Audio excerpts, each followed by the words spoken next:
ಶಾಂತಿ ಶಾಂತಿ ಶಾಂತಿ. ಓಂ ಮಂಗಳಂ ಗುರುದೇವಾಯ ಮಹನೀಯ ಗುಣವಾದೆ. ಓಂ ಗುರು ಬ್ರಹ್ಮ ಗುರು ವಿಷ್ಣು ಗುರುದೇವೋ ಮಹೇಶ್ವರ ಗುರು ಸಾಕ್ಷಾತ್ ಪರಬ್ರಹ್ಮ ತಸ್ಮೈ ಶ್ರೀ ಗುರುವೇ ನಮಃ. सद्गुरु महाराज की जय.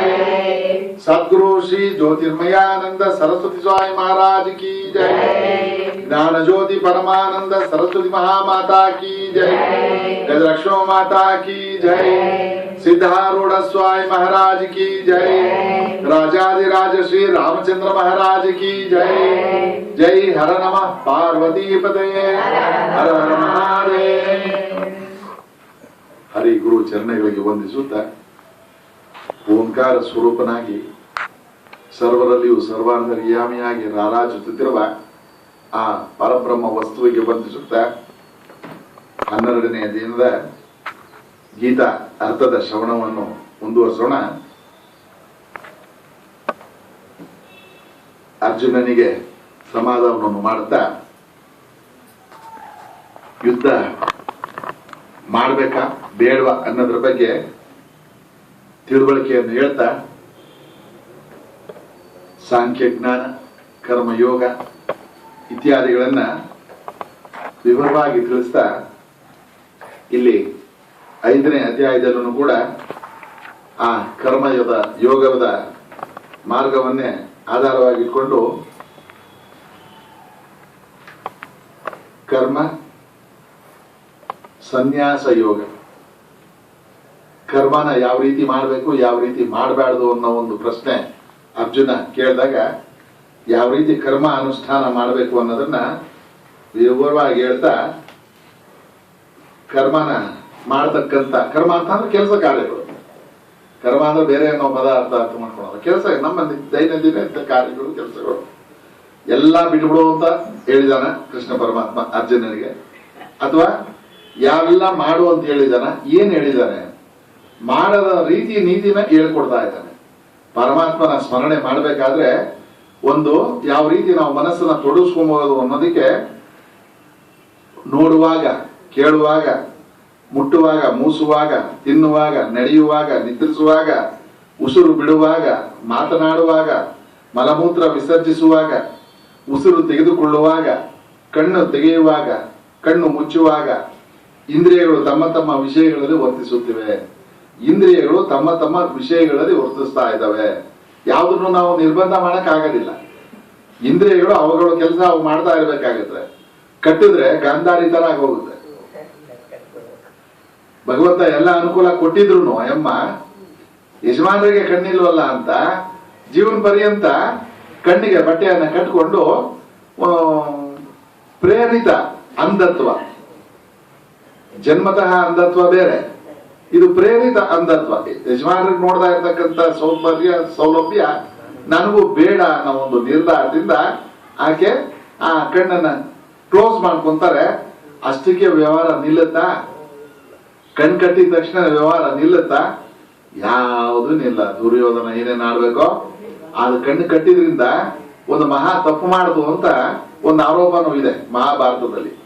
ಆ ಯಮ್ಮ ಕಣ್ಣು ಬಿಟ್ಕೊಂಡು ದುರ್ಯೋಧನ ಏನು ಮಾಡ್ತಾನೆ ಅಂತ ಸರಿಯಾಗಿ ನೋಡಿದ್ದಿದ್ರೆ, ಕಾಲಕ್ಕೆ ಸರಿಯಾದ ತಾಯಿ ಕೊಡ್ಬೇಕಾದಂತ ಶಿಕ್ಷೆಯನ್ನು ಕೊಟ್ಟು ತಿದ್ದಿದ್ದಿದ್ರೆ ಅರ್ಜುನ ದುರ್ಯೋಧನ ಆ ಮಟ್ಟಕ್ಕೆ ಮಿತಿ ಮೀರ್ತಾ ಇರ್ಲಿಲ್ಲೇನೋ ಅಂತ ಒಂದು ಅನುಮಾನ. ಪ್ರಾರಬ್ಧಗಳನ್ನು ಯಾರು ಚೇಂಜ್ ಮಾಡಕ್ ಆಗೋದಿಲ್ಲ. ಈಗ ವಿಮರ್ಶೆ ಅನ್ನೋದು ಬರ್ತದಲ್ಲ, ಗಾಂಧಾರಿ ಕುಂತಿ ಅವರಿಬ್ರು ವಾರಾರ್ಗಿದ್ದಿರುವಂತ ಅನ್ಬೋದು ಅಂತ ಅನ್ಸುತ್ತೆ. ಅವರಿಬ್ರು ಅವ್ರ ಮಕ್ಕಳನ್ನ ಯಾವ ರೀತಿ ನಿರ್ವಹಣೆ ಮಾಡಿದ್ರು, ಇವ್ರ ಮಕ್ಕಳನ್ನ ಯಾವ ರೀತಿ ನಿರ್ವಹಣೆ ಮಾಡಿದ್ರು ಅನ್ನೋ ಪಾಂಡವರು ಯಾಕೆ ಒಳ್ಳೆಯವರಾದ್ರು, ಕೌರವರು ಯಾಕೆ ಕೆಟ್ಟದ್ರಾದ್ರು, ಇರತ್ತ ವಿಶ್ಲೇಷಣಾತ್ಮಕವಾದಂತ ಚಿಂತನೆಗಳು ಮಾಡುವಂತ ಸಂದರ್ಭದಲ್ಲಿ ಆ ಕಣ್ಣುಗಳನ್ನ ಮುಚ್ಚಿದ್ದು ಒಂದು ತಪ್ಪಾಯ್ತೇನೋ ಅನ್ನೋ ಒಂದು ಅರಿವು. ಮುಚ್ಚಿ ನಾವು ಕೆಲಸ ಮಾಡುವಂಥದ್ದಲ್ಲ, ಕಣ್ಣು ತೆಗೆದು ಕಣ್ಣು ಮುಚ್ಚುವಂತ, ನೋಡ್ತಾ ಕಣ್ಣು ಮುಚ್ಚುವ. ಯಾವ ರೀತಿ ಮನಸ್ಸಿನಲ್ಲಿ ಭಾವನೆಗಳನ್ನ ನಿಯಂತ್ರಿತವಾಗಿರುವ ಯಾವುದನ್ನ ನಾವು ಸ್ವೀಕರಿಸಬೇಕು, ಯಾವುದನ್ನ ಸ್ವೀಕರಿಸಬೇಡ, ಯಾವುದು ನಮಗೆ ಮಿಥ್ಯಾರೋಪ, ಯಾವುದು ನಾಯಿ ಬಗುಳ್ದಂಗೆ ಬೊಗಳ್ಕೊಂಡು ಹೋಗ್ತಾ ಇರ್ತದೆ, ನಾವು ಶುದ್ಧವಾಗಿ ಆನೆ ತರ ಇರಬೇಕು, ಮನಸ್ಸನ್ನು ಇಟ್ಕೋಬೇಕು ಅನ್ನೋ ಭಾವನೆಯನ್ನ ನಾವು ತಿಳುವಳಿಕೆ ಕೊಡಬೇಕು ಮನಸ್ಸಿಗೆ. ಆ ರೀತಿ ಅದನ್ನ ತಿದ್ದದ ಶುದ್ಧವಾಗಿ ಇಟ್ಕೊಂಡು ಬುದ್ಧಿಯಿಂದ ಕರ್ಮವನ್ನು ಮಾಡುವಂತ ಹೇಳ್ತಾ ಮುಂದುವರಿಸ್ತಾ ಇದ್ದಾರೆ. ಇಲ್ಲಿ ಸ್ಥಿರಬುದ್ಧಿಯುಳ್ಳವನು, ಮೋಹವಿಲ್ಲದವನು, ಬ್ರಹ್ಮದಲ್ಲಿ ಇರುವವನು ಆದ ಬ್ರಹ್ಮಜ್ಞಾನಿಯು ಪ್ರಿಯವಾದದಲ್ಲಿ ಹಿಗ್ಗದೆ ಅಪ್ರಿಯವಾದದಲ್ಲಿ ಕುಗ್ಗದೆ ಇರುತ್ತಾನೆ. ಬ್ರಹ್ಮಜ್ಞಾನಿ ಅಂದ್ರೆ ಬ್ರಹ್ಮ ಅಂತ ಅಂದ್ರೆ ಪರಬ್ರಹ್ಮ ವಸ್ತು ಎಲ್ಲಿದೆ? ಯಾವುದೋ ಬ್ರಹ್ಮಲೋಕದಲ್ಲಿ ಇಲ್ಲ, ನಮ್ಮ ಹೃದಯ ಅಂತರಾಳದ ಒಳಗಡನೆ ಆ ಚೇತನ ಸ್ವರೂಪ, ಪ್ರಾಣ, ಪ್ರಾಣವಾಯು, ಪ್ರಾಣ ಇತ್ಯಾದಿ ಈಗ ಹೇಳ್ತೀವಲ್ಲ, ಆ ಜೀವ ಸತ್ ಹೋದ್ರು ಅಂತ, ಸತ್ತೋದ್ರು ಅಂತಾರಲ್ಲ, ಬಾಯಿನಲ್ಲಿ ಹೇಳ್ಬೇಕಾದ್ರೆ ಸತ್ತೋದ್ರು. ಸತ್ ಓಹಿದು, ಸತ್ತು ಅಂದ್ರೆ ಸತ್ವ, ಜೀವದಲ್ಲಿ ದೇಹದಲ್ಲಿ ಇದ್ದಂತ ಸತ್ವ ಭಾವನೆ ಆಚೆ ಹೋಯಿತು ಅನ್ನೋ ಒಂದು ವಿಷಯನ, ಆ ಸತ್ ಹೋಯಿತು ಅನ್ನೋ ಅಂಶದಲ್ಲಿ ಹೇಳ್ತಕ್ಕಂಥ ಆ ಸತ್ಯನೇ ಪರಮಾತ್ಮ ಸ್ವರೂಪ ಆಗಿದ್ದಾನೆ. ಆ ಸ್ಥಿರ ಬುದ್ಧಿ ಇಳುವನು ಇದೆಲ್ಲ ಕರ್ಮಗಳಲ್ಲಿ ವ್ಯವಹಾರದಲ್ಲಿ ತಿಳ್ಕೊಂಡಂತ ಯೋಗಿ ಯಾಗಿರ್ತಾನೆ, ಮೋಹವಿಲ್ಲದವನಾಗಿಯೂ ಬ್ರಹ್ಮದಲ್ಲಿಯೇ ಇರುವವನು. ಬ್ರಹ್ಮದಲ್ಲಿಯೇ, ಬ್ರಹ್ಮ ಅಂತ ಅಂದ್ರೆ ಆ ಪರಬ್ರಹ್ಮ ವಸ್ತುವಿನಲ್ಲಿ ಮನಸ್ಸನ್ನ ಇಟ್ಟಿರ್ತಾನೆ. ಬ್ರಹ್ಮಜ್ಞಾನಿಯು ಮತ್ತೆ ಬ್ರಹ್ಮದ ಜ್ಞಾನವನ್ನ ಪಡೆದಿರ್ತಾನೆ. ಪ್ರಿಯವಾದದಲ್ಲಿ ಹಿಗ್ಗದೆ ಅಪ್ರಿಯವಾದದಲ್ಲಿ ಕುಗ್ಗದೆ. ಇದೊಂದು ಸಮತ್ವ. ಪ್ರಿಯ, ಇಷ್ಟ ಆಗುವಂತ ವಿಷಯ ಬಂತು ಅಂತ ಅಂದ್ರೆ ಅದರಲ್ಲಿ ಮೇಲೆ ಹೋಗುವಂಥದ್ದು, ಇಷ್ಟ ಇಲ್ಲ ಅಂತ ಅಂದ್ರೆ ಕೆಳಗಡೆ ಪಾತಾಳಕ್ಕೆ ಹೋಗಿ ಕೂತ್ಕೊಂಡ್ಬಿಡೋದು ಇತ್ಯಾದಿ ವ್ಯವಹಾರಗಳನ್ನು ಮಾಡದೆ ಸಮತ್ವದಲ್ಲಿ ಇರ್ತಾನೆ. ಮುಂದುವರೆಸ್ತಾ ಬಾಹ್ಯ ವಿಷಯಗಳಲ್ಲಿ ಆಸಕ್ತನಾಗದೆ ಆತ್ಮ ಸುಖದಲ್ಲಿಯೇ ತೃಪ್ತನಾದ. ಆಚೆ ಕಡೆ ವಿಷಯಗಳು ನಾಶ ಆಗ್ತದೆ.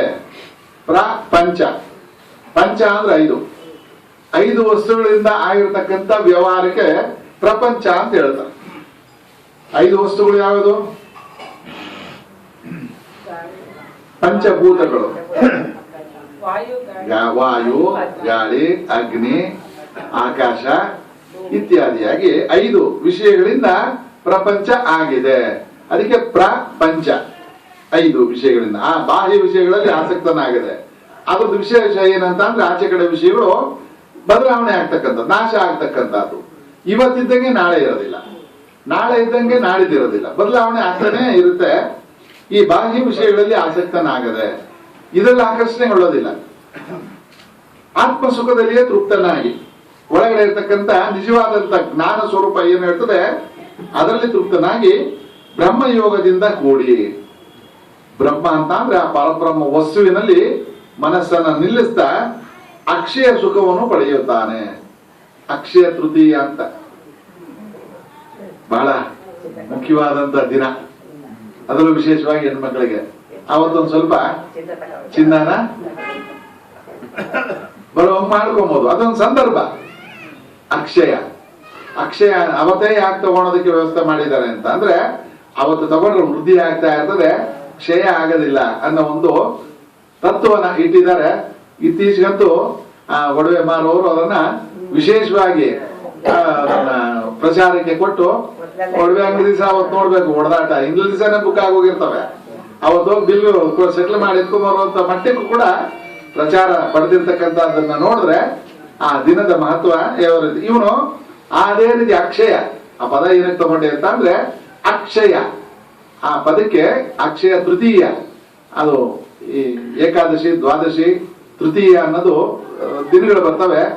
ಆ ಅಕ್ಷಯ ತೃತೀಯ ಅನ್ನೋ ದಿನದಲ್ಲಿ ನಾವು ಖರೀದಿ ಮಾಡೋದಕ್ಕೆ ಅಭಿವೃದ್ಧಿ ಇರ್ತದೆ ಅನ್ನೋ ಒಂದು ತಾತ್ಪರ್ಯದಲ್ಲಿ ಇಲ್ಲಿ ಬ್ರಹ್ಮಜ್ಞಾನವನ್ನ ಪಡಿತಾನೆ. ಅದು ಅವನಿಗೆ ಅಕ್ಷಯವಾಗಿರ್ತದೆ, ಕ್ಷಯ ಆಗೋದಿಲ್ಲ. ಇವತ್ತೇನೋ ಭಗವದ್ಗೀತೆ ಕೇಳಿದೆ 12ನೇ ಅಧ್ಯಾಯ, ಭಗವಂತ ಎಲ್ಲೋ ಅವಕಾಶ ಮಾಡಿಕೊಟ್ಟ, ಸ್ವಲ್ಪ ಕೇಳಂಗಾಯ್ತು 5ನೇ ಅಧ್ಯಾಯ. ಒಂದ್ ಸ್ವಲ್ಪ ಏನೋ ಮನಸ್ಸು ಸಮಾಧಾನಕ್ಕೆ ಬಂದಿದೆ ಅಂತ ಆಚೆ ಹೋಗೋಷ್ಟೊತ್ತಿಗೆ ಕಾಂಪೌಂಡ್ಗಳು ಎಲ್ಲ ಕಟ್ಟವ್ರಲ್ಲಿ ಸ್ವಾಮಿ. ಅದ್ ಕಡೆ ಒಂದು ಇದ್ ಕಡೆ ಒಂದು ಎರಡು ದಬಾರ ಅಂತ ಹಿಡ್ಕೊಂಡು ಒಳಗಡೆ ಹಾಕೊಂಡು ನಿನ್ ಪಾಡ ನೀನ್ ಹೆಂಗ್ ಬಂದಿದ್ದು ಹಂಗ ಹೋಗಪ್ಪ ಅಂತ ಬಿಟ್ಬಿಡ್ತು ಹೋದ್ರೆ ಪ್ರಯೋಜನ ಇಲ್ಲ. ಮನಸ್ಸಿನಲ್ಲಿ ಅದನ್ನ ಸ್ಥಾಪನೆ ಮಾಡ್ಕೊಂಡು ಅವಾಗ ನೆನೆಸ್ತಾ ಯಾವಾಗ ಎಲ್ಲ ಸಂದರ್ಭದಲ್ಲೂ ಊಟ ಮಾಡುವಾಗಲಿ, ಮಂತ್ರಿ ಮಾಡುವಾಗಲಿ, ಓಡಾಡುವಾಗಲಿ, ಆಪ್ಸಲ್ಲಿರುವಾಗಲಿ ಮನಸ್ಸು ಎಲ್ಲಿರ್ಬೇಕು ಅಲ್ಲಿರ್ಬೇಕು. ಆ ಜ್ಞಾನ ಎಲ್ಲಿ ತಿಳುವಳಿಕೆ ಎಲ್ಲಿರ್ಬೇಕೋ ಅಲ್ಲಿರ್ಬೇಕು.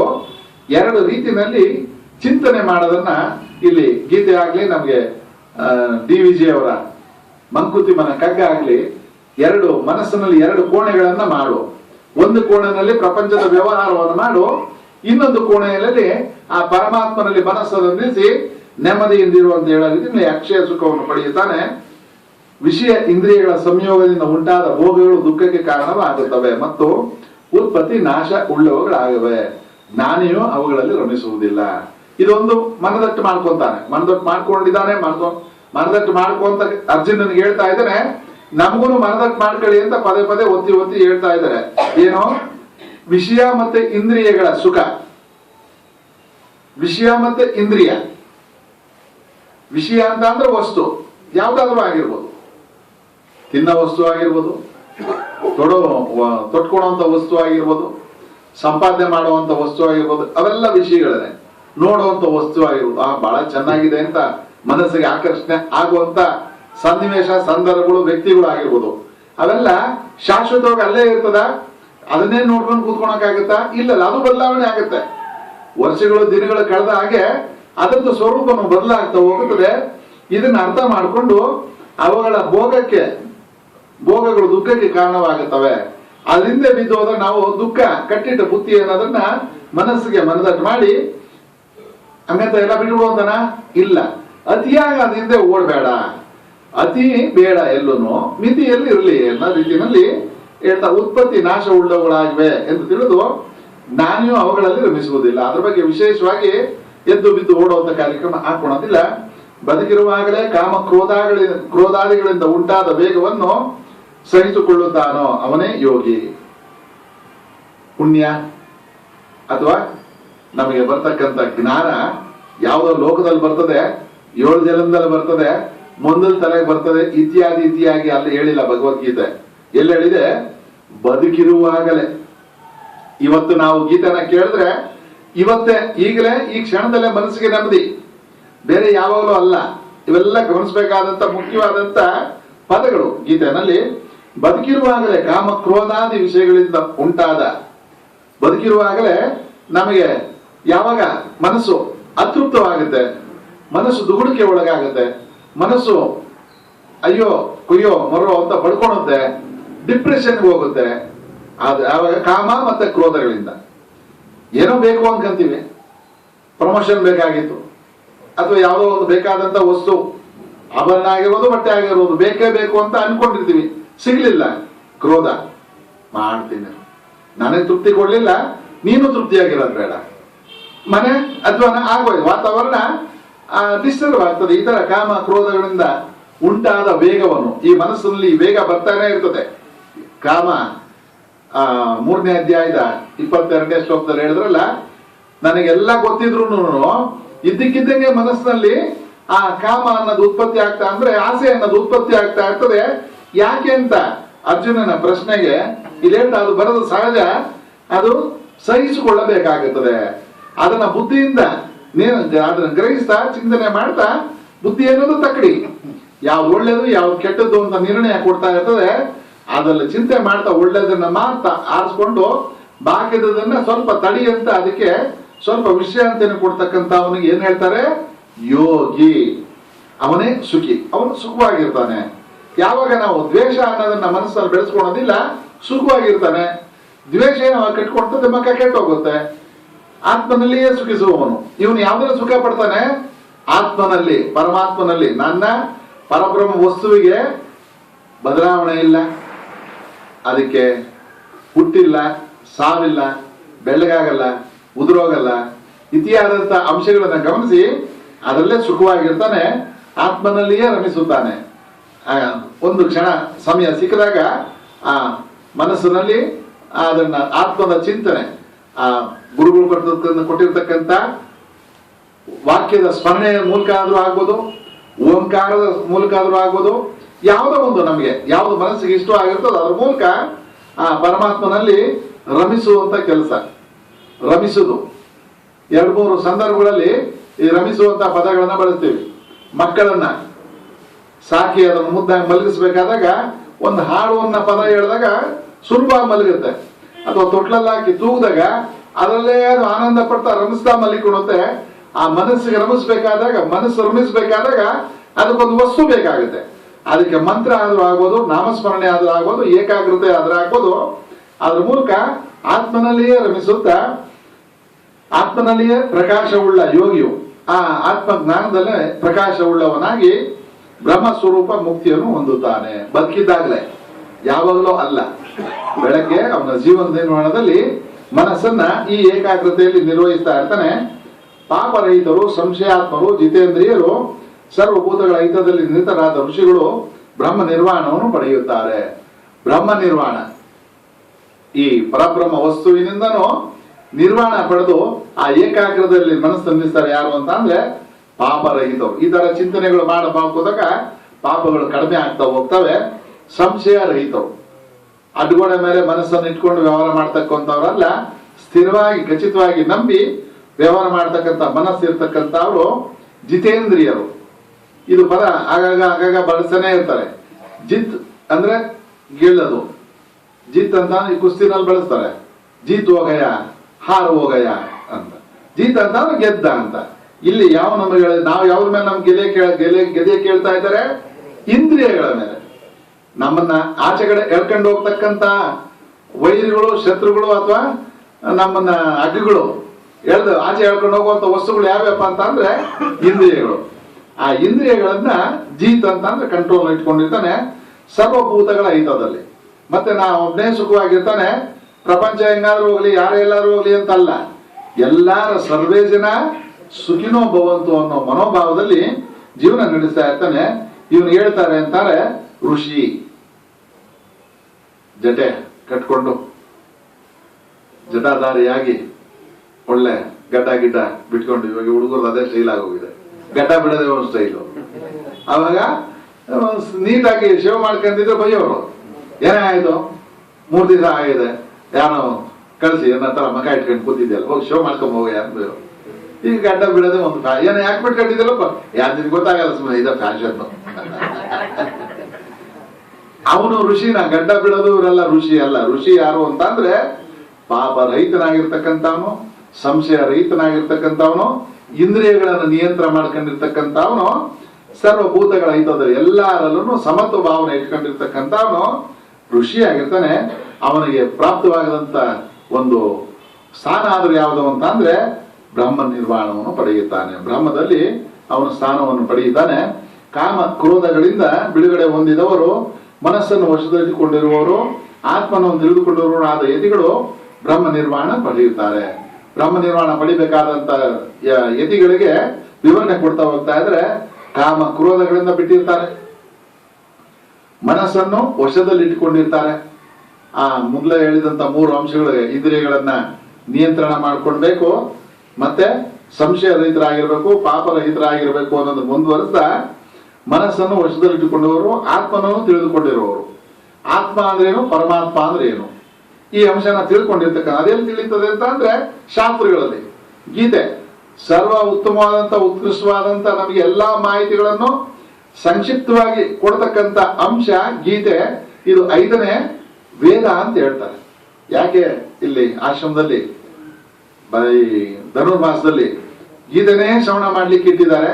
ವಿಶೇಷವಾಗಿ 18 ಅಧ್ಯಾಯಗಳನ್ನ ಒಂದ್ ರೀತಿ ಹಂಗೆ ರಿವಿಷನ್ ಮಾಡ್ರಪ್ಪ ಅಂತ ಇಟ್ಟಿದ್ದಾರೆ ಅಂತ ಅಂದ್ರೆ ಅದರ ಈ ಶ್ರೇಷ್ಠತೆಗೋಸ್ಕರ ಅದನ್ನ ಆತ್ಮನನ್ನು ತಿಳಿದುಕೊಂಡವರು ಆದ ಯತಿಗಳು ಇದೆಲ್ಲ ಈ ವಿಷಯ ಇಲ್ಲಿ ನಮಗೆ ಕ್ಲೀನ್ ಆಗಿ ಸ್ಪಷ್ಟವಾಗಿ ಕೊಡೋದ್ರಿಂದ ಅದನ್ನ ತಿಳ್ಕೊಂಡಿರ್ತಕ್ಕಂಥ ಅವರು ಬ್ರಹ್ಮ ನಿರ್ವಾಣವನ್ನು ಪಡೆಯುತ್ತಾರೆ. ಬ್ರಹ್ಮ ಅಂತ ಅಂದ್ರೆ ಅದೆಲ್ಲೋ ಒಂದಿದೆ, ಅಲ್ಲೋಗಿ ನಾವು ಸೇರ್ಕೊಬೇಕು, ಅಲ್ಲೋಗಿ ಕೂತ್ಕೊಬೇಕು ಅನ್ನೋದಲ್ಲ. ಆ ಪರಬ್ರಹ್ಮ ವಸ್ತು ನಾನೇ ಆಗಿದ್ದೀನಿ ಅಂದಮೇಲೆ ಅದನ್ನು ಪಡೆಯುವಂಥದ್ದು ಬರೋದಿಲ್ಲ. ಈಗ ಯಾವ್ದು ಮೈಕ್ ಯಾವುದು ಅಂದ್ರೆ ಇದನ್ನ ಅಂತ ತೋರಿಸ್ಬೋದು, ಕ್ಯಾಮರಾ ಯಾವ್ದು ಅದು ಅಂತ ತೋರಿಸ್ಬೋದು, ಹಾರ್ಮೋನಿಯಂ ಯಾವ್ದು ಅದು ತೋರಿಸ್ಬೋದು. ವಿವೇಕಾನಂದ ಎಲ್ಲಿದ್ದಾನೆ ಅಂತ ಅಂದ್ರೆ ಇಲ್ಲಿ ತೋರಿಸ್ಬೋದು. ಇದೇನು ಎದೆ ಆಗುತ್ತೆ, ಇದು ತಲೆ ಆಗುತ್ತೆ, ಇದು ಕೈ ಆಗುತ್ತೆ. ಮೇಲ್ಗಡೆ ತೋರಿಸಿದಾಗ ಆ ವ್ಯಕ್ತಿಗೆ ಸೂಚಿತವಾಗೋದಿಲ್ಲ. ಆ ಹೆಸರಲ್ಲೇ ಅಂಶವಾಗಿದ್ದಾನೆ, ಅದೇ ನಾನು ಆಗಿದ್ದೀನಿ ಅನ್ನೋದು ಬಂದಾಗ ನಾನೊಬ್ಬ ಬೇರೆ ಇದ್ದೀನಿ ಅಂತ ಹೇಳೋದಿಲ್ಲ. ವಿವೇಕಾನಂದ ಇಲ್ಲಿದ್ದಾನೆ ಅಂತ ನಾನು ಯಾರೋ ತೋರಿಸ್ಕೊಳೋದಿಲ್ಲ. ಆ ರೀತಿ ಬ್ರಹ್ಮ ಅಂತ ಅಂದಾಗ ಅದು ಬ್ರಹ್ಮ ನಿರ್ವಾಣ ಅನ್ನೋ ಪದ ಏನಂತ ಅಂದ್ರೆ ತಾನೇ ಬ್ರಹ್ಮ ಆಗಿದ್ದೀನಿ ಅಂತ ತಿಳಿದ ಮೇಲೆ ಅದನ್ನ ಹೊಸದಾಗಿ ಪಡಿಬೇಕು ಅನ್ನೋ ಅಂಶಕ್ಕೆ ನಮ್ಮ ಮನಸ್ಸು ಇಷ್ಟಪಡುವಂಥದ್ದಾಗ್ಲಿ ಅದನ್ನ ಚಿಂತನೆ ಮಾಡುವಂತಾಗ್ಲಿ ಇರೋದಿಲ್ಲ. ತಾನೇ ಬ್ರಹ್ಮ ಆಗಿದ್ದೀನಿ ಅನ್ನೋ ಒಂದು ಅಂಶನ ಅರ್ಥ ಮಾಡ್ಕೊಂತಾನೆ ಬಾಹ್ಯ ವಿಷಯ ಚಿಂತನೆ ದೂರ ಮಾಡಿ ಮುಂದುವರೆದಂತ ಭಾಗ ಏನೇನ್ ಮಾಡ್ತಾನೆ ಅಂತಂದ್ರೆ ಆಚೆ ಕಡೆ ನೋಡೋದನ್ನ ಕಮ್ಮಿ ಮಾಡ್ತಾನೆ. ಅಂದ್ರೆ ಎಲ್ಲ ಬಿಟ್ಬಿಡು ಅಂತ ಹೇಳಿಲ್ಲ, ಇರೋದ್ರಲ್ಲಿ ಎಷ್ಟು ಬೇಕೋ ಅಷ್ಟಕ್ಕೆ ಸಂತೃಪ್ತಿಯನ್ನು ಪಡೆತಕ್ಕಂತ ವ್ಯವಹಾರಕ್ಕೆ ಸೀಮಿತವಾಗಿ ಕರ್ಮಾಚರಣೆಯನ್ನ ಮಾಡಿ ಅತಿಯಾದಂತ ಚಿಂತನೆಗಳು ಓಟಗಳನ್ನ ನಿಲ್ಲಿಸಿ ದೃಷ್ಟಿಯನ್ನು ಹುಬ್ಬುಗಳ ಮಧ್ಯೆ ನಿಲ್ಲಿಸಿ ಸಮಯ ಸಿಕ್ಕಿದಾಗ ಅವಕಾಶ ಸಿಕ್ಕಿದಾಗ ಭ್ರೂ ಮಧ್ಯ ಅಂತಾರೆ. ಇಲ್ಲಿ ಭ್ರೂ ಅಂತಂದ್ರೆ ಎರಡು ಕಣ್ಣುಗಳ ಮಧ್ಯದಲ್ಲಿ ನಿಲ್ಲಿಸಿ ಪ್ರಾಣ ಅಪಾನಗಳನ್ನು ಸಮ ಮಾಡಿ, ಪ್ರಾಣ ಅಪಾನ ಉಸಿರು ತಗೊಳೋದು ಬಿಡೋದು ಅದರಲ್ಲೂ ಒಂದೊಂದು ಕ್ರಮ ಇದೆ ಅಂತ ಅರ್ಥ. ಎಷ್ಟೋ ಜನಕ್ಕೆ 70% ಪೀಪಲ್ಗೆ ಸರಿಯಾಗಿ ಉಸಿರಾಡೋದೇ ಗೊತ್ತಿಲ್ಲ ಅಂತ ಡಾಕ್ಟರ್ ಹೇಳ್ತಾರೆ.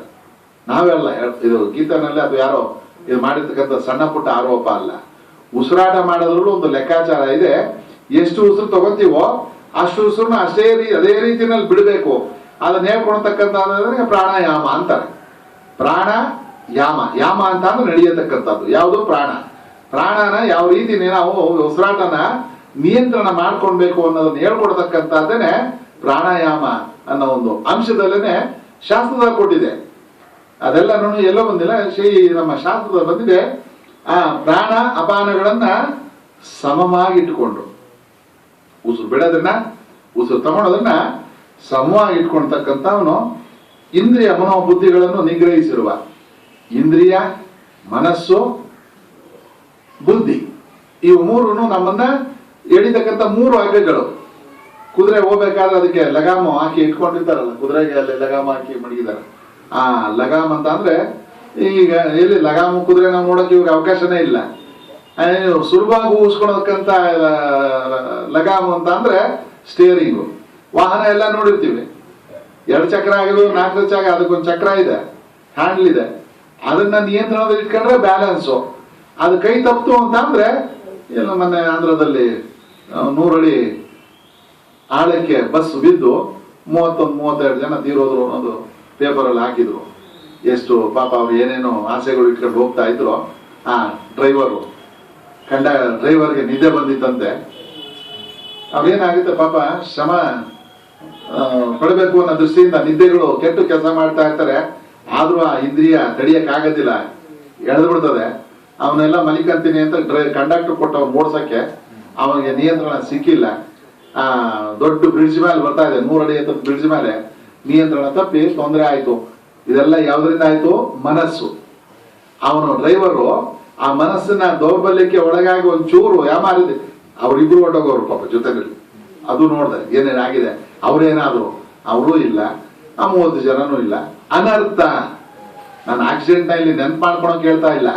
ಮನಸ್ಸಿನ ದೌರ್ಬಲ್ಯಗಳಿಗೆ ನಾವು ಅದರಿಂದನೇ ಓಡೋದಾಗ ಸ್ವಲ್ಪ ಇಷ್ಟು ಜನ ಕೂತಿದ್ದಾರೆ, ಅವ್ರ ಪ್ರಾಣ ಎಲ್ಲ ನನ್ನ ಕೈಯಲ್ಲಿದೆ, ಒಂದು ಚೂರು ನಿಯಂತ್ರಣ ಮಾಡ್ಕೊಳೋಣ. ನೀರಿಗೆ ಹಾಕೊಂಡು ಮಕ್ಕ ತೊಳ್ಕೊಂಡು ಎಳ್ಕೊಂಡು ಟೀಗಿ ಕುಡಿದು ಗಾಡಿಗಳು ಓಡಿಸುವಂತ ಡ್ರೈವರ್ಗಳು ನಾವು ಸಾಕಷ್ಟು ನೋಡಿರ್ತೀವಿ. ನಿದ್ದೆ ಬಂದಾಗ ನಾನ್ ಸ್ಟಾಪ್ ಅಂತ ಬೋರ್ಡ್ ಹಾಕೊಂಡಿರ್ತಾನೆ.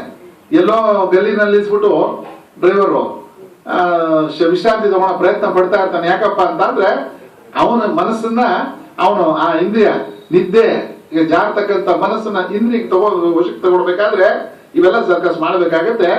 ಈ ರೀತಿ ಇಂದ್ರಿಯ ಮನಸ್ಸು ಬುದ್ಧಿಗಳನ್ನ ನಿಗ್ರಹದಲ್ಲಿ ಇಟ್ಕೊಂಡಿರ್ತಕ್ಕಂಥ, ಕಂಟ್ರೋಲ್ ಅಲ್ಲಿ ಇಟ್ಕೊಂಡು. ಯೋಗಿ ಅಂದ್ರೆ ಯಾರೋ ಅಲ್ಲ, ವಿಭೂತಿ ಪಡ್ಕೊಂಡಿರೋನಾಗ್ಲಿ, ನಾಮ ಹಾಕೊಂಡಿರೋನಾಗ್ಲಿ, ಗಂಧಗಳನ್ನ ಹಚ್ಕೊಂಡಿರೋನಾಗ್ಲಿ ಅಲ್ಲ. ಈ ಅಂಶಗಳಲ್ಲಿ ಮನಸ್ಸನ್ನಿಟ್ಟು ಅದನ್ನ ಆಚರಣೆಗೆ ತರ್ತಕ್ಕಂಥ ಅವನು. ಬಾಹ್ಯವಾಗಲ್ಲ, ಆಂತರಿಕವಾಗಿ ಈ ಬದಲಾವಣೆಗಳನ್ನ ತರೋದಕ್ಕೆ ಮನಸ್ಸು ಮಾಡ್ತಕ್ಕಂಥ ಅವನು. ಏನ್ ಹೇಳ್ತಾರೆ ಅಂತ ಅಂದ್ರೆ ಯೋಗಿ ಅಂತಾರೆ ಇಚ್ಛಾ ಭಯ ಕ್ರೋಧ ರಹಿತನಾದ. ಮತ್ತೆ ಅವನ ಇಚ್ಛೆ ಇಂಥದೇ ಆಗ್ಬೇಕು, ಇದಾಗ್ಲೇಬೇಕಾಗಿತ್ತು, ಹಿಂಗೆ ಆಗ್ಬೇಕಾಗಿತ್ತು, ಈ ಇಚ್ಛೆಗಳು ಇರೋದಿಲ್ಲ. ಭಯ ಅನೇಕ ಭಯಗಳಲ್ಲಿ ಮನಸ್ಸು ಒದ್ದಾಡ್ತಾ ಇರ್ತದೆ. ಆ ಭಯಗಳಲ್ಲಿ ನಿರೋಧಿತನಾಗಿರ್ತಾನೆ. ಅಂದ್ರೆ ಭಯನ ನಿಯಂತ್ರಣ ಇಟ್ಕೊಂಡಿರ್ತಾನೆ.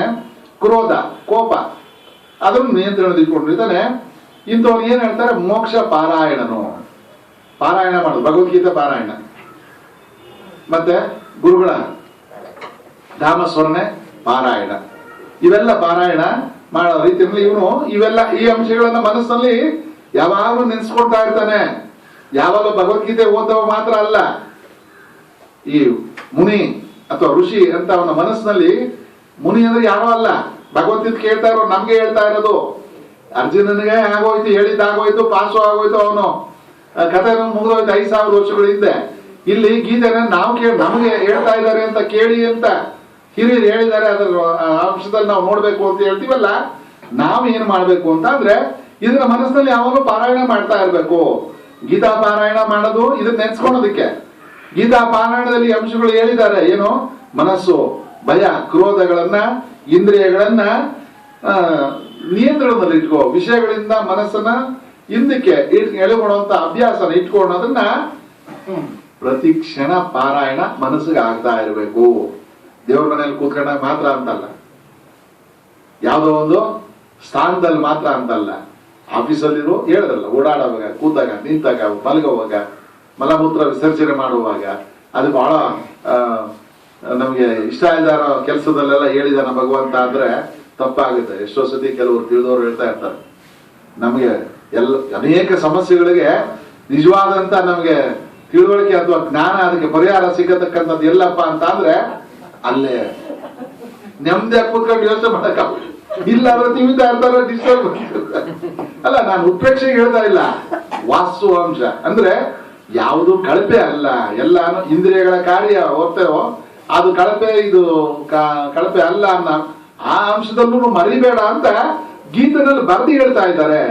ಇವನು ಅದು ಮೋಕ್ಷ ಪಾರಾಯಣನಾಗಿರ್ತಾನೆ. ಅವ್ರಿಗೇನ್ ಹೇಳ್ತಾನೆ ಅಂದ್ರೆ ಮುನಿ ಮುನಿ ಮುನಿ ಅಂತ ಅಂದ್ರೆ ಋಷಿ.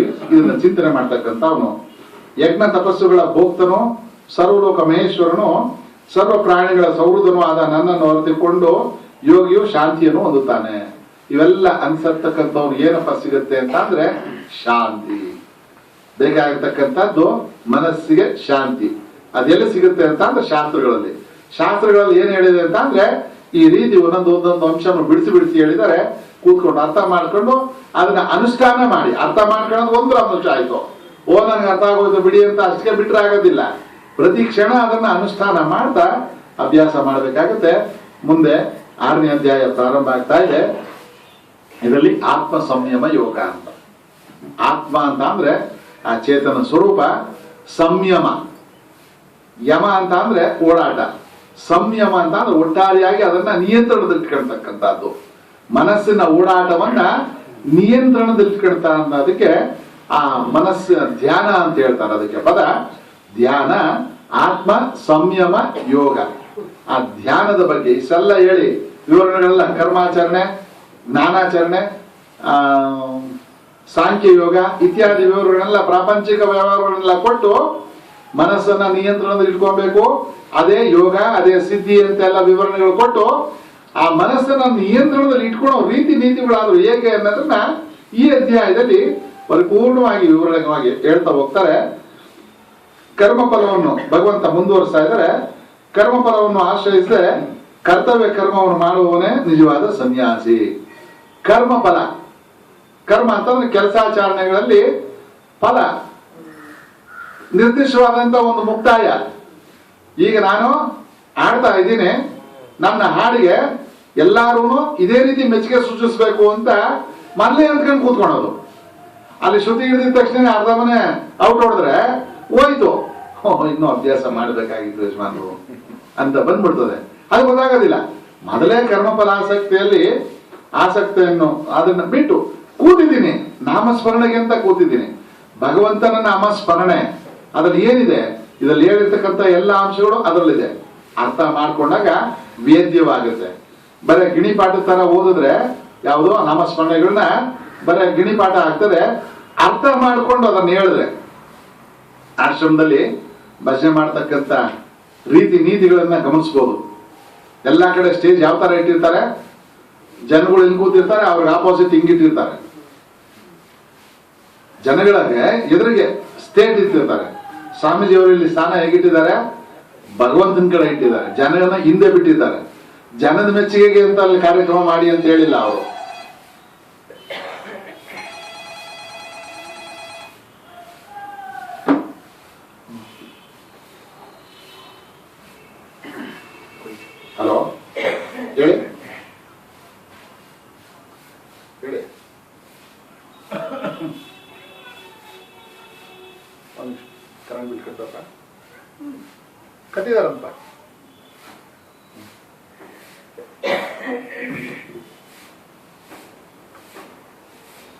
ಕರ್ಮ ಡಿಸ್ಟರ್ಬೆನ್ಸ್ ಅನ್ನೋದು ಯಾವ್ಯಾವ ರೀತಿ ಕಾಡ್ತವೆ ಅಂತ. ಯಾರೋ ಬಹಳ ಮುಖ್ಯವಾದಂತ ವ್ಯಕ್ತಿ ಇದೊಂದು ಇವತ್ತು ಭೇಟಿ ಮಾಡ್ಬೇಕಾಗಿತ್ತು, ಕಾಯ್ತಾ ಇದ್ದ 11 ಗಂಟೆಗೆ ಬರ್ತೀನಿ, ಅವನ್ ಫೋನ್ ಏನು ಅಂತ ರಿಸೀವ್ ಮಾಡಿದೆ, ಕ್ಷಮೆ ಇರ್ಲಿ. ಏನ್ ಹೇಳ್ತಾ ಇದ್ದೋ, ನಿಜವಾದ ಸನ್ಯಾಸಿ, ನಿಜವಾದ ಯೋಗಿ ಅಜ್ಞ ಕಾರ್ಯ ಬಿಟ್ಟವನು, ಕರ್ಮ ಬಿಟ್ಟವನು ಅಲ್ಲ. ಕೆಲಸ ಬಿಟ್ಟು ಓಡೋಗುವಂತಕ್ಕಂಥವನಲ್ಲ, ಯಾವಾಗಲೂ ಮನಸ್ಸಿನಲ್ಲಿ ಈ ರೀತಿ ವಿಷಯಗಳನ್ನ ಚಿಂತೆ ಮಾಡ್ತಕ್ಕಂಥವನು ಯೋಗಿ ಅಂತ ಮುಂದುವರಿಸ್ತಾ ಇದ್ದಾನೆ. ತನ್ನನ್ನು ತಾನು ಜಯಿಸಿಕೊಂಡಿರುವವನು ತನಗೆ ತಾನೇ ಬಂದು ಅತೀಂದ್ರಿಯನಿಗೆ ತನ್ನ ಮನಸ್ಸೇ ಶತ್ರುವಿನಂತೆ ದ್ವೇಷ ಭಾವದಲ್ಲಿ ವರ್ತಿಸುತ್ತದೆ. ದುಶ್ಮನ್ ಕಹಾಯ ಅಂತ ಅಂದ್ರೆ ಬಗಲ್ ಮೇ ಅಂತ ಹೇಳ್ತಾ ಇದ್ದಾರೆ. ಎಲ್ಲಿದ್ದಾನೆ ಅಂತ ಅಂದ್ರೆ ತನ್ನನ್ನು ತಾನು ಜಯಿಸಿಕೊಂಡಿರುವವನು ತನಗೆ ತಾನೇ ಬಂದು. ಯಾರು ಬೇರೆಯವ್ರನ್ನ ನೀನು ಸೋಲಿಸ್ಬಿಟ್ಟು ಮನೇಲಿ ಹೆಂಗ್ ಮಡಿಕೊಂಡಿದ್ದೀನಿ ಗೊತ್ತಾ, ಹೇಳೋವಾಗ ಆಚರಣೆಯಲ್ಲಿ ಹೆಂಗಿದೆ ಅನ್ನೋದು ಒಳಗಡೆ ಹೋದಾಗೆ ಗೊತ್ತಾಗೋದು ಇವ್ರದ್ದು ಬಂಡವಾಳಗಳು. ಇಲ್ಲಿ ಆ ತರ ಬಿಸಿ ಇದ್ ಬಗ್ಗೆ ಹೇಳ್ತಾ ಇಲ್ಲ. ತನ್ನನ್ನು ತಾನು ಗೆಲ್ಲು, ಯಾರನ್ನೋ ಗೆದ್ದು ನಾನು ದೊಡ್ಡ ಚಾಂಪಿಯನ್ ಅಂತ ಹೇಳ್ಕೊಳೋದಲ್ಲ, ನನ್ನನ್ನು ನಾನು ಗೆಲ್ಲಬೇಕು, ಅದು ಮುಖ್ಯ ಅಂತ ಇಲ್ಲಿ ಹೇಳ್ತಾ ಇದ್ದಾರೆ. ತನಗೆ ತಾನೇ ಬಂದು, ಯಾರೋ ಫ್ರೆಂಡ್ ಬರ್ತಾನೆ, ಯಾರೋ ಬಂದು ನನ್ನ ಸಹಾಯ ಮಾಡ್ತಾನೆ ಅಂತಲ್ಲ, ನನಗೆ ನಾನೇ ಬಂದು. ಅಜಿತೇಂದ್ರಿಯನಿಗೆ ತನ್ನ ಮನಸ್ಸೇ ಶತ್ರು ಇಲ್ಲ. ಒಂದು ಕ್ಷಣ. ಸನ್ಯಾಸವೆಂದರು ಯೋಗವೆಂದರು ಒಂದೇ, ಸಂಕಲ್ಪ ಬಿಡದವನು ಯಾರು ಯೋಗಿ ಆಗಲಾರ. ಸನ್ಯಾಸ ಅಂದ್ರು ಒಂದೇ, ಯೋಗ ಅಂದ್ರೂ ಒಂದೇ. ಸನ್ಯಾಸ ಅಂತ ಅಂದ್ರೆ ಎಲ್ಲ ಬಿಟ್ಬಿಡೋದು, ಯೋಗ ಅಂತ ಅಂದ್ರೆ ತಿಳಿದು ಆಚರಣೆ ಮಾಡ್ತಕ್ಕಂಥದ್ದು. ಇವೆರಡೂ ಒಂದೇ. ಮನಸ್ಸನ್ನು ಸಂಕಲ್ಪ ಬಿಡದವನು, ಮನಸ್ಸಿನಲ್ಲಿ ಆಸೆಗಳನ್ನ ಬಿಡ್ತಕ್ಕಂಥವ್ನು ಯಾರು ಯೋಗಿ ಆಗಲಾರ ಅಂತ ಮುಂದುವರ್ಸ್ತಾ ಇದ್ದಾರೆ. ನಾಳೆ ಮುಂದುವರ್ಸೋಣ. ಓಂ ಮಂಗಳಂ ಗುರುದೇವಾಯ ಮಹನೀಯ ಗುಣವಾಬ್ದೆ ಸರ್ವಲೋಕ ಶರಣ್ಯಾಯ ಸಾಧುರೂಪಾಯ ಮಂಗಳಂ. ಮಂಗಳಂ ಶ್ರೀ ಕುರುಕ್ಷೇತ್ರೇ ರಣಕ್ಷೋಣಿ ವಿಹಾರಣೆ ಪಾರ್ಥಸಾರಥಿ ರೂಪಾಯ ಗೀತಾಚಾರ್ಯಾಯ ಮಂಗಳಂ. ಶ್ರೀಕೃಷ್ಣ ಭಗವಾನ್ ಕಿ ಜೈ, ಸದ್ಗುರು ಮಹಾರಾಜ್ ಕಿ ಜೈ. ಜೈ ಜೈ ಹರ ನಮಃ ಪಾರ್ವತಿ ಪದೇ.